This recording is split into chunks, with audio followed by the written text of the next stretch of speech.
রমজান মাস অত্যন্ত ফজিলতপূর্ণ একটি মাস। ধর্মপ্রাণ মুসল্লিরা এ মাসে নির্দিষ্ট সময়ের জন্য পানাহার থেকে বিরত থাকেন। তাই রোজা রেখে সুস্থ থাকতে চাইলে এ সময় কিছু বিষয়ের প্রতি মনোযোগ দেওয়া খুবই জরুরি।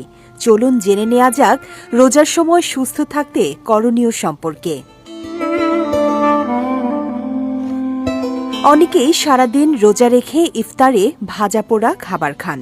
ডুবো তেলে ভাজা খাবার খেলে গ্যাস্ট্রিকের সমস্যার পাশাপাশি হৃদরোগ, স্থূলতা, টাইপ 2 ডায়াবেটিস, উচ্চ রক্তচাপের ঝুঁকি বাড়ে।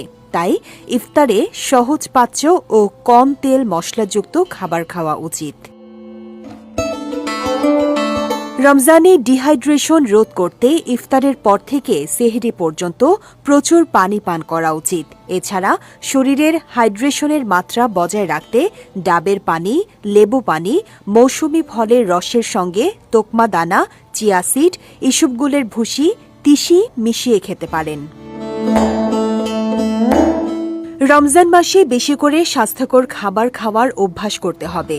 এই সময় চর্বিহীন প্রোটিন, ফাইবার সমৃদ্ধ খাবার খাওয়া উচিত, যা শরীরে শক্তির সঞ্চার করে এবং রোজার সময় তৃপ্তি বাড়াতে কাজ করে।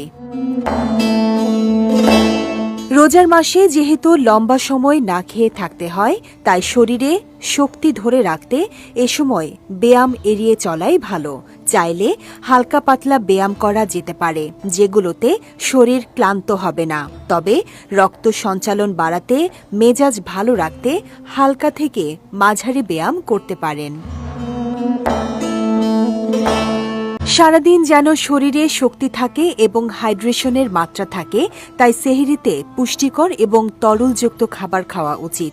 এ সময় খাদ্য তালিকায় রাখা যেতে পারে লাল আটার রুটি অথবা ভাত, ডাল, সবজি, শাক, মাছ বা মাংস অথবা ডিম এবং 1 গ্লাস কুসুম গরম দুধ।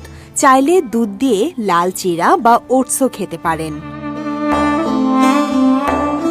অনেকে রাতে না ঘুমিয়ে একবারে সেহরি করে ঘুমান, কিন্তু এই অভ্যাস মোটেই স্বাস্থ্যকর নয়। এতে করে শরীরে ক্লান্তিসহ নানা রকম সমস্যার দেখা দিতে পারে। তাই রোজার মধ্যে স্বাস্থ্যকর খাবারের পাশাপাশি পর্যাপ্ত ঘুমও নিশ্চিত করা উচিত।